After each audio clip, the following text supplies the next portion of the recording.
Assalamualaikum warahmatullahi wabarakatuh. Jumpa lagi Sobat Mistik di channel Mr. Robin Official.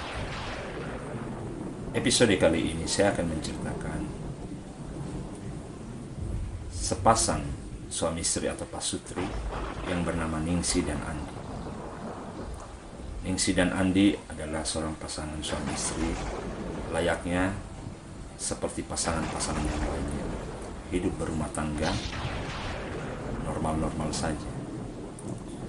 Namun, sejak kejadian siang itu, hidup mereka selalu dihantui oleh rasa ketakutan.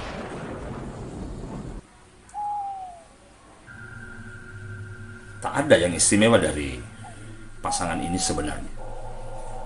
Mereka hidup normal, mempunyai anak 2, yang tua berumur 3 tahun dan yang bungsu masih menyusui, umurnya sekitar 7 atau 8 bulan. Sejak kejadian siang itu, yang terjadi pada Ningsi, hari-hari pasangan ini semakin tidak nyaman dan selalu dipenuhi oleh rasa ketakutan. Alkisah pada siang itu, Ningsi yang hanya sebagai seorang ibu rumah tangga kedatangan tamu tak diundang. Ningsi yang sedang bekerja di dapur mendengar suara ketukan di pintu teras depan rumah. Beberapa kali ketukan itu begitu keras sehingga Ningsi yang tadinya sibuk bergegas ke depan untuk membuka siapa gerangan tamu yang datang. Tapi begitu pintu dibuka, Ningsi tidak melihat siapapun.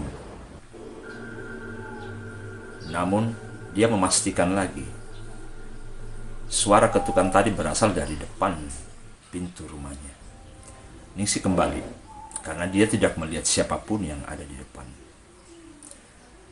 Pada saat di dalam, suara ketukan itu bunyi lagi. Kali ini lebih kencang.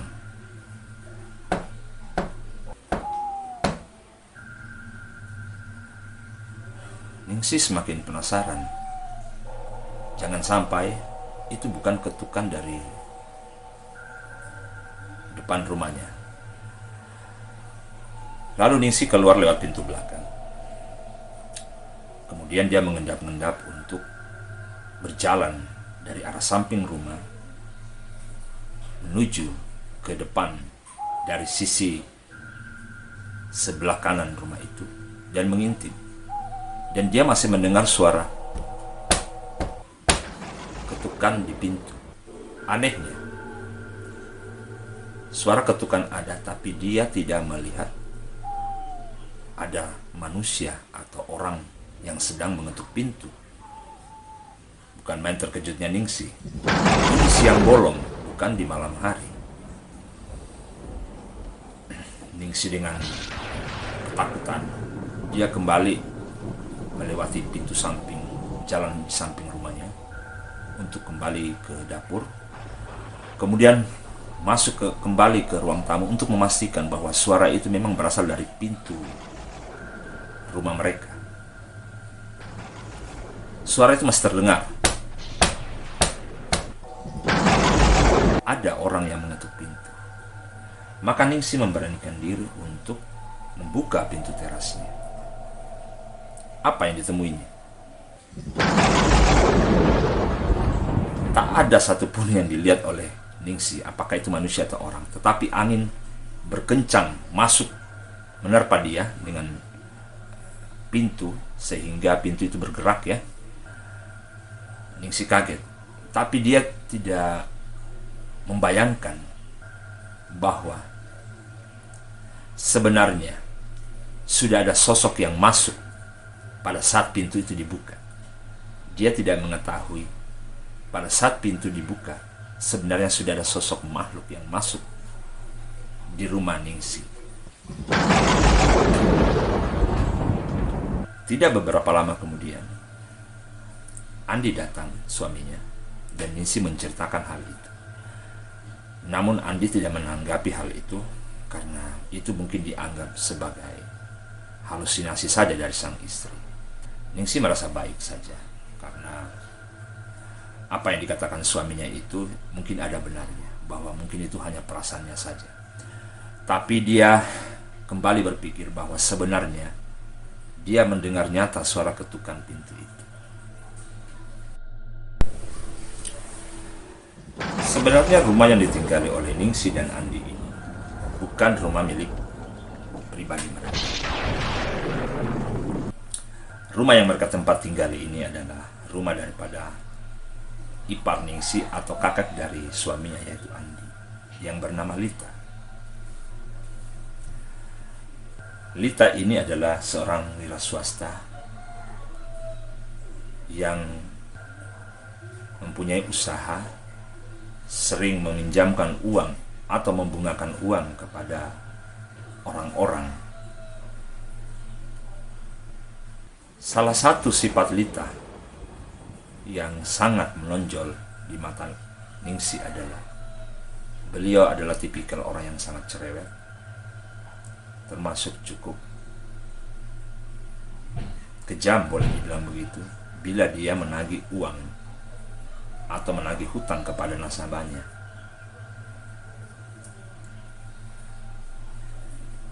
Sebagai gambaran saja bahwa Lita ini adalah seorang janda, termasuk kaya, dan dia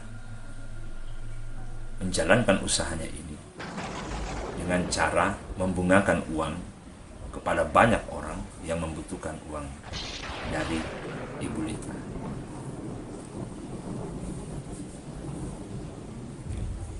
Sebenarnya Lita tidak tahu banyak tentang apa yang dialami oleh Ningsih dan Andi.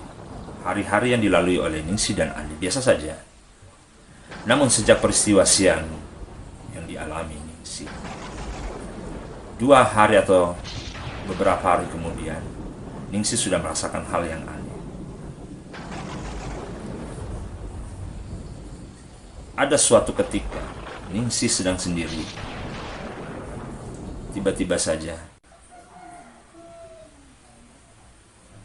Andi melihat istrinya sedang tidur tengkurap. Ningsih tidak tahu kalau sang suami memperhatikan dia. Ningsih posisi kayang, tidur tengkurap tapi kemudian berubah menjadi kayang, seperti orang yang sedang melakukan senam. Sang suami kaget melihat perangai istrinya yang tiba-tiba aneh, ya. Karena itu bukan kebiasaan dari seorang Ningsih. Andi menegur, "Apa yang kamu bikin?" Ningsih kemudian membuka matanya yang tertutup oleh rambutnya. Apa yang terjadi? Yang terlihat hanyalah mata putihnya, nanar, dan menatap Andi dan mengatakan, "Kamu siapa? Kamu jangan mengganggu saya." Andi kaget bukan kepalang. Dia tidak pernah menyangka melihat istrinya dalam kondisi yang sangat mengerikan seperti di film-film. Andi kaget lalu menelpon Lita, saudaranya, memberitahu bahwa sesuatu terjadi pada Ningsih dengan perangai yang aneh. Maka datanglah Lita beserta orang-orang yang ada di lingkungan itu untuk melihat kondisi Ningsih. Mereka berusaha untuk menyadarkan Ningsih, tapi Ningsih tetap saja dengan posisi seperti orang yang kesurupan. Rambutnya terurai ke depan, berantakan, matanya terlihat hanya mata putihnya saja. Badannya kaku dengan posisi kayang. Kamu bisa membayangkan bagaimana posisi orang kalau lagi kayang. Begitulah yang dialami oleh Ningsih ini. Tidak lama kemudian, si Andi berusaha untuk berkomunikasi dengan Ningsih. Ada apa yang terjadi dengan dia? Tiba-tiba Ningsih berbicara.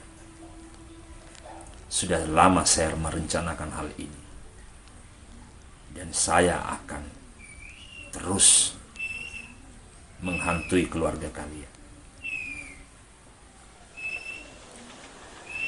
Andi takut bukan main. Dia merasa tidak mempunyai musuh. Selama ini dia bekerja juga tidak ada hal yang membuat dia bermusuhan dengan orang lain, baik dari teman atau keluarganya. Ada apa dengan Ningsih ini?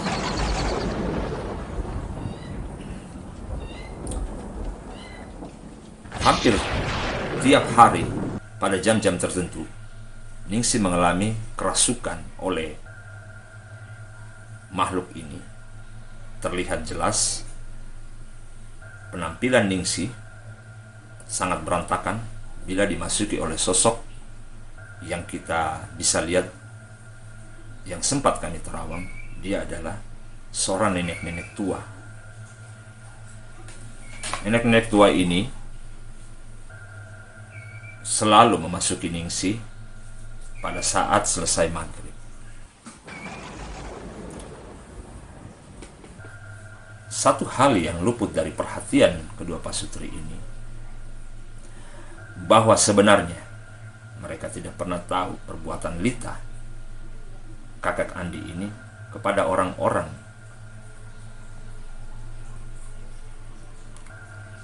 yang selalu ditagih hutangnya oleh Lita.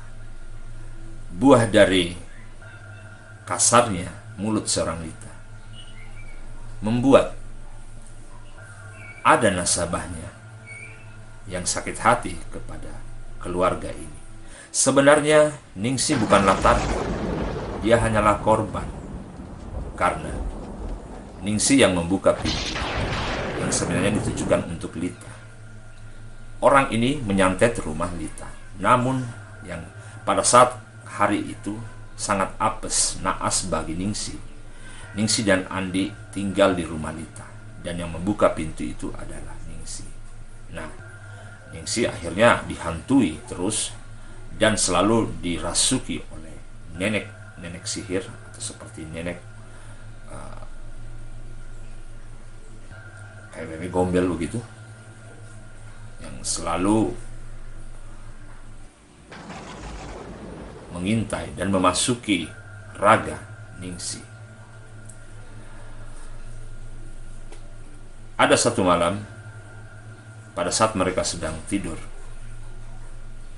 keluarga kecil ini, Ningsih, Andi, dan dua anaknya, tiba-tiba Ningsih mengalami kemasukan lagi oleh sosok nenek yang berwujud seperti Wewe Gombel ini.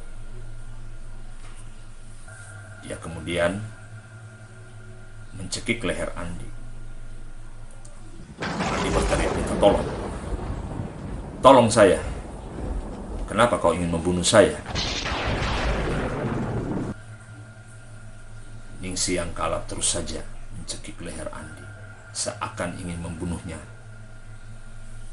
dengan kekuatan yang tidak bisa ditahan oleh Andi. Andi mendorong istrinya hingga terpental. Namun apa yang terjadi?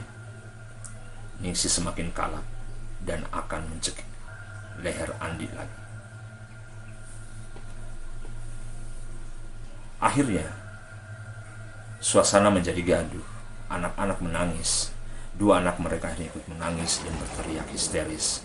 Maka berkumpullah tetangga-tetangga di sekitarnya untuk mengetahui apa yang terjadi pada keluarga mereka.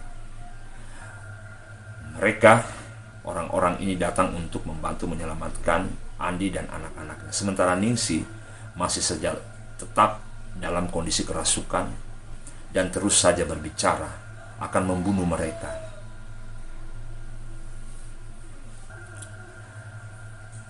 Dari peristiwa ini, kita bisa melihat bahwa akibat perbuatan orang lain yang kena dampaknya. Ningsih dan Andi sebenarnya tidak tahu persoalan apa yang menimpa Ibu Lita ini, apa yang dikerjakannya di bersama. Namun efek atau dampaknya akhirnya menimpa pasutri ini. Sementara Lita biasa-biasa saja, walaupun dia menyadarinya, mungkin dia sudah menyadari akan kekeliruannya dia atau apa yang dia lakukan di sana terhadap orang-orang yang ditagih hutangnya oleh Lita ini. Pak Sutri ini akhirnya menemui salah satu tim paranormal untuk menceritakan hal ini. Dan akhirnya tim paranormal yang ada di tempat itu turun tangan untuk membantu Ningsih yang setiap saat dirasuki oleh sosok nenek-nenek seperti Bebek Gombel ini, untuk dibantu dihilangkan agar tidak lagi mengganggu Ningsih. Jadi Ningsih ini bila dimasuki atau dirasuki oleh nenek itu, wajahnya nampak seperti nenek-nenek, padahal usia Ningsih ini baru sekitar 22 tahun. Sebenarnya sangat belia dia menikah walaupun sudah memiliki 2 anak.